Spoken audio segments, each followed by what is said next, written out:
Hey guys, it's Jeepers11 here with another Age of Empires tutorial. So I'm going to be teaching you how to play Nice Templar.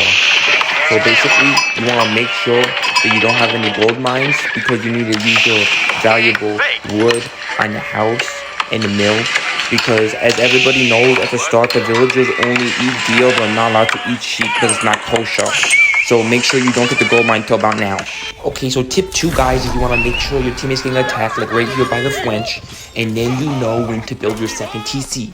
Because now your teammates know you're not going to be helping him, so now is when you got to decide to build your second TC because he needs your troops, but you need your economy. So make sure you get that right. As I said before, this is step 2 also.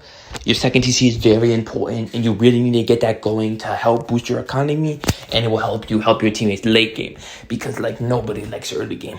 So basically, you want to get that down right away, but you don't want to start auto-twinning your villagers, because if you start auto-twinning your villagers, then you're just not allowed to do it yet. You really can't do it yet.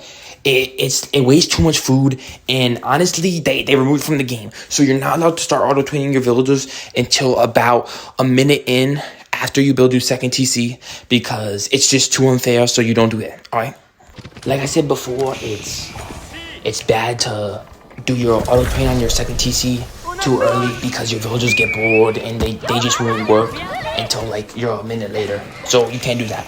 Next tip is the scout. Make sure you're constantly using your scout. You see here, I'm giving him plenty of time to west up because your scout needs his west. He can't just like walk a marathon. He's gonna overexhaust. He's gonna overheat. He's gonna go to bed. So he needs his time to rest. So make sure you give him that valuable time to rest. And make sure, like as you've seen before, you're rescouting the areas you already scouted because you really don't need sheep anymore. And honestly, I mean, you never know. Maybe the enemy's coming to the corner of the map.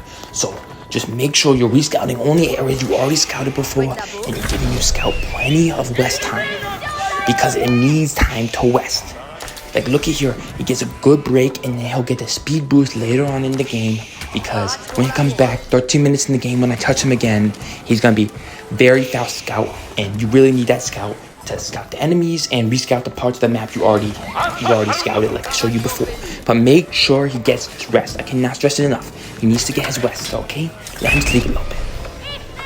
Okay, guys, next Night Templar tip is you want to, when you're in the corner and you're nice and safe, you want to build a wall that only protects you and not your teammates because it's helpful.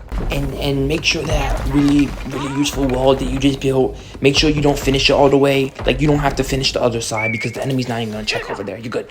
Next tip is to make a counter to your opponent. So my opponent is playing French. He's going to make knights. Obviously, they remove spearmen, so I got to make man-at-arms to counter. The next tip is to make sure you're getting a lot of stone, so when you're in a very important fight like this, instead of having the resources to make a good army, to go in for the wipe, that you have just enough stone to go ahead and build a very useful fortress near your teammate's wall, because you got to protect that wood wall. It's very important. If that wood wall falls, the game is over. So make sure you have enough stone to do that. The next tip is also about that fortress. So after you get that fortress protecting that very important wood wall, it's like a magnet. The troops have to come to you. What? He can go around it? It doesn't even matter that they update the game so people can run away from the fortresses, because I got this amazing second fortress and my overpowered wall with no hole in it. It's gonna keep them out there and they can't. What? He went through the wall and around the fortress? Okay, now that I know my opponents are clearly hacking because they didn't just walk into the fortress all willy-nilly, now I'm just going to show you some clips of me using my man-at-arms really good. They're ranged, so make sure you go really close up and hit people. Okay, guys, so I just found out that they actually re-added spearmen, so make sure when you're playing the French to make spearmen also, not just men-at-arms. So we ended up losing this game because we were playing a bunch of hackers, but that's okay because at least I can tell my teammates I did something useful. I had 2 barracks. They only had, 1 barracks, 4 archery ranges, 2 barracks, 4 archery ranges, 4 barracks, an archery range, and a stable. Okay, I'm just gonna gaslight them. Thanks for watching my Age of Empires tutorial.